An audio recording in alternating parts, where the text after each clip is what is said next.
the world would be a happier and better place. The women who say, I really want to work, I want a career, that's their prerogative and their decision. They're allowed to do that. But also, often the reason they do that is because they can't find a man they trust to take care of them. No. I've had this from women in their own mouth. If I found a man who was financially secure and as smart as you, I wouldn't be doing this garbage job either. Why was I psyoped into working to pay taxes when I should be at home having children with a man I adore? It's a psyop. Andrew, there are so many women that will listen to that and be laughing and mocking you. Say, don't be so ridiculous. I have a job that I love. Maybe they're being paid even more than their man, right? The real world isn't the one that you categorize. The real world is varied and nuanced, but I am talking about my life experience. And in my experience, any woman I love does not have to work unless she decides to. Fine, you're the boss, you're in charge, her job is to make you happy, her job is to make herself look good, her job is to work out for your benefit, blah, blah, blah, blah, blah. It is actually just misogyny. Do you think a woman looking good, do you think a woman looking good and working out has no benefit at all to her? Of course it does. Okay, so it's not for my benefit, then, is it? Don't you see? But when you talk about no, I don't. When you talk about young men and you tell them to work out and take care of themselves, I cheer you on. Right? I want that. I've got 3 sons. I want them to feel that. Don't you want them to become very rich and successful and have a woman who relies on them and have a beautiful family? No, but I don't want a woman who's subservient to them. Why is subservience? Why is a Literally, woman the tone of the tweet I read is subservience. You did another tweet this week. Men love by telling you what to do and not allowing you to make stupid decisions. We save you from the female inclination to make stupid choices. If a man isn't giving you instructions, he doesn't love you. If you won't listen to a man's instructions, you don't love him. The whole language is so ridiculous. Let me change the language then. Well, you tweeted this to 8.2 million people. Correct. So let me say this. A father loves. Let's say instead of a man loves, let's say a father loves. A father loves disciplinarian. That's how a father will love you. A mother will say, oh, I hope you're happy, hope you're doing okay. But a father will come along and say, no, don't do this. You must do it that way. That's incorrect. It has to be this way. A father will discipline you because a father feels he knows best for you. It's the masculine essence of love. When a man loves, he shows that he cares via degree. There is a massive difference between a relationship between a father and a child and between a man and a woman in a relationship. Completely. And I'm not sure you quite get that. No, there is a difference. But I would argue, Piers, in the happiest relationships, it's a traditionally masculine role in which the man plays and provides. The female is traditionally feminine. The man is the head of the house. Not in an abusive way, doesn't beat her up. I'm talking about the man being the head of the household, like I would like to believe you're the head of your household. And he comes along and says what happens and what doesn't happen because he's the man of the house. No, that's not. That's actually not how most households operate now. Well, then it sounds like we understand why the entire world's a mess. Because only 10 years ago, that's exactly how the households operated. There was a man of the house, and now we have no longer any clear defined roles. There's no longer a man of the house. You want to talk about knife crime, kids doing drugs, the crime rate, all of these problems. You want to talk about all of the societal ills we face. Perhaps it's because we don't have any men in the house anymore. Perhaps we need to bring the man of the house back. And the man of the house will come along and be a disciplinarian, and he will make the set rules and the creeds of that house. He will say, within this household, we don't take drugs. That stands for the woman I am with, the children who we have birthed. Nobody takes drugs in this household because this is my house and I'm the man of the house. So it sounds to me like we need to bring it back, sir.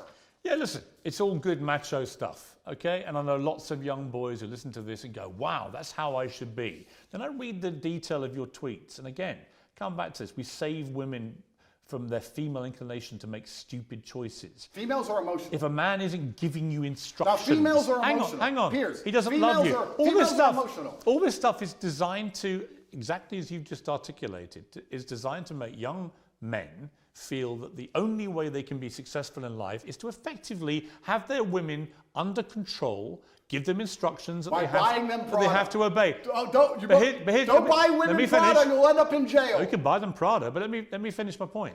My point is that it seems to me, from reading your tweets, even now, that you have a blind spot when it comes to how they sound.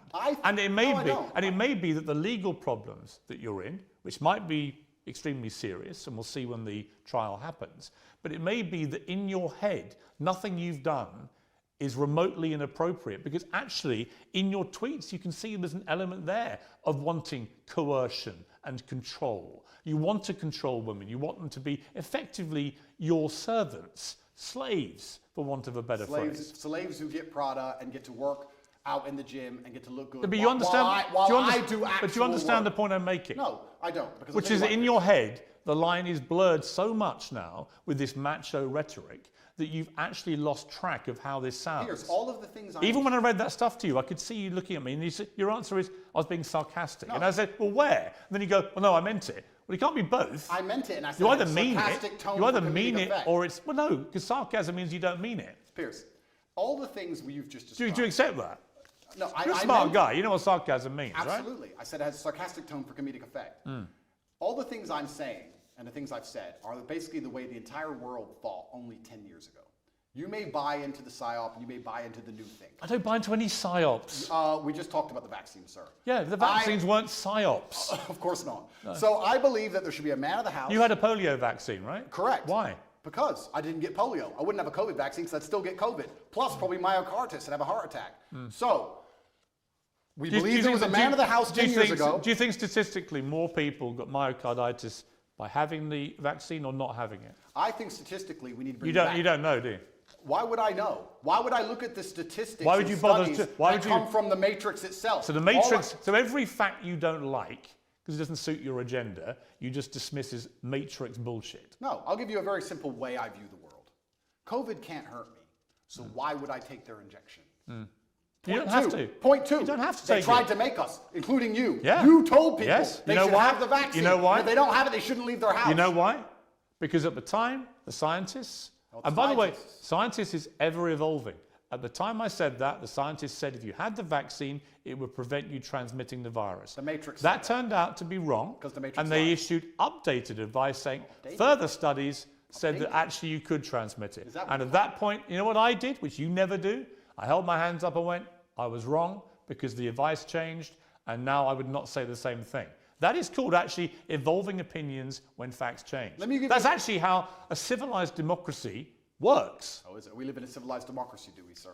I actually would argue that point with you for a very long time. I don't think we live in a civilized democracy. Another point I want to make here, if I had cancer or if I was at threat of a genuine disease which could actually harm me, would the NHS text me 10 times a day trying to get me treatment, or would I be sitting there waiting for 8 I think the months way to even the- get an I think the appointment? way- They wouldn't care about me and they'd let me die. The way so the the- fact that they will endlessly text me and try and beg me to get this poison should have been an alarm bell for anybody with a brain. Actually, I tell you what the NHS sent me. I'm a 58-year-old man. In the last few months, they've sent me one about a flu jab, which I'm going to have, because I think it stops you getting flu, and flu's nasty. A COVID booster, which I won't have. I think I've had enough of those. I'm fine with that, thanks. They sent me one about having a check for bowel cancer, which I've done and came back negative, and so on and so on. The NHS texting system is for our benefit. You don't have to do it. No one's holding a gun to your head. The Matrix isn't saying, if you don't have this, Andrew Tate, we're gonna do something to you. Do you have any idea You're how not you've not been treated in Romania by their system because of anything to do with COVID vaccines. And your attempt to try and persuade people that that's the case is ridiculous. And you know it's ridiculous. Do you have any idea how difficult it was to remain unvaccinated, Piers? Let me tell you from somebody who was unvaccinated and traveled the world. Do you have any idea how difficult that was Well, yes, actually because to do? countries have border controls. Oh, because they tried to force everybody. So to sit and say they weren't trying to force, you know what they did? They said, come get the COVID vaccine. It's good for you. It's going to help. They tried to coerce you by being nice. They tried to lover boy everybody. They tried to use the lover boy method to force people to get the COVID vaccine. It just came to, we need to put all these people in jail. Andrew, they were being nice to people, Andrew, trying to help them. Unbelievable. Nobody forced you to have it. Did you have the vaccine? Absolutely and utterly not, sir. My principles are not for sale. I would have stayed in my house to the end of human time and sat there as a pureblood, the last one, the last pureblood on the planet before I inject myself with poison. You're not making an MGM trailer. Yes, I am, because it's a matter of principle. I am not a farm animal. My blood is mine. It does not belong to the government, and I decide what is in it. Right. All right, so you have a polio vaccine, but not Correct, a COVID one. 'cause- correct. So your brilliant brain has determined that you know more about the medicinal and scientific benefits of individual vaccines. And the polio one, you decided with your brilliant brain, well, have that. But even though a lot of people, by the way, have had side effects to polio vaccines, did you know that? Yes, correct. Is that the Matrix doing that? No, I didn't say the Matrix gave them the side effect. Oh. I've just told you all the reasons I didn't get the vaccine. Right. You've already described it at length. But you work out with your brilliant mind which vaccines to have. Correct. Okay. Correct. Okay. You realise You that can join my email list on CobraTate.com. You can sign up for free, and I'll tell you which vaccines you should I wouldn't have. come to you for vaccine advice. Why? Andrew? I Because you would. have zero experience I didn't get the COVID one. Advice. I obviously did pretty good. I avoided the poison shot while everyone else got it. So I'm actually pretty proud with my track record. What happens if you're found guilty of the things you're charged with? Well, then I'm going to have to go to jail, I assume. What's the maximum sentence you could get? I don't know. Yes, you do. I actually genuinely don't. You've never asked your lawyers? It can be between 3 to 8 years, I think. So you do know? I don't know the maximum. But if you were to serve 8 years, having served 3 months and know how bad that was, could you cope with that in a Romanian jail? Interesting question.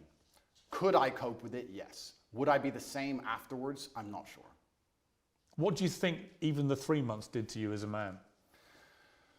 Well, it was a fantastic test from God to make sure I am the man I say I am, because I think there's a lot of people who speak about masculine excellence who are not the men they say they are. When trouble appears, you often learn that they are nothing but postures.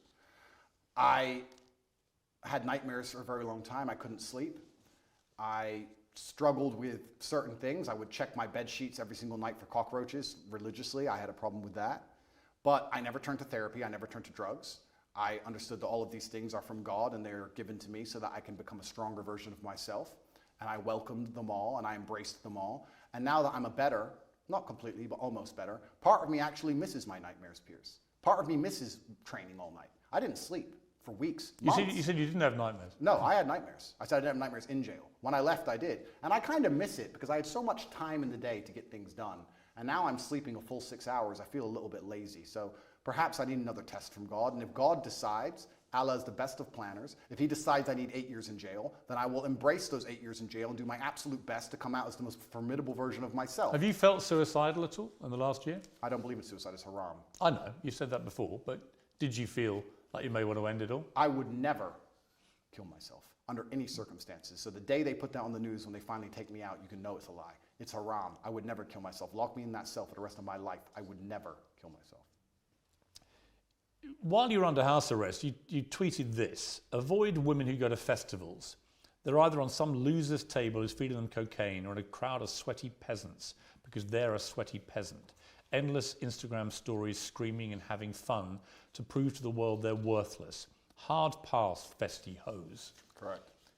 I tweeted that, yes. Again, why would you categorize all women who go to festivals in such an unpleasant way? I actually categorized all men who went to festivals also. Did you read that tweet? Why are you gendering the argument? I think all people who go to festivals are stupid. It is peasantry. I've never been to a festival in my life. I'm not going to stand there and scream and jump up and down for some other human like he's God. I think the whole thing is embarrassing, all of it from head to toe. It's all sweaty peasantry and it's all just drug-fueled insanity. So why are you gendering the argument when I insult the women who go to festivals and also the men who go to festivals, because all of it is peasantry head to toe and I do not regret it. All festivals are peasantry. Anybody who goes, I do not associate with. I've never been to one in my life. I never will. So if you've never been to one, how do you know what they're like? I can see enough. I've seen the sweaty bodies bumping into each other, high on ketamine, pretending that the song they heard on the radio at home is now more fantastic because they're listening to it from a loudspeaker. I get it, but it's embarrassing. But to be clear, you've never been to one. Correct. Okay. My infinite brain that understands vaccines perfectly we've also established we have established your brain is unique. Correct. You tweeted the picture of Amanda Holden, very good friend of mine. It's a very harmless picture. She's in a bikini on holiday under a rain shower, looking extraordinarily beautiful. In a sexual pose. And you tweeted, "You are a wife and a mother and you're far past a teenager.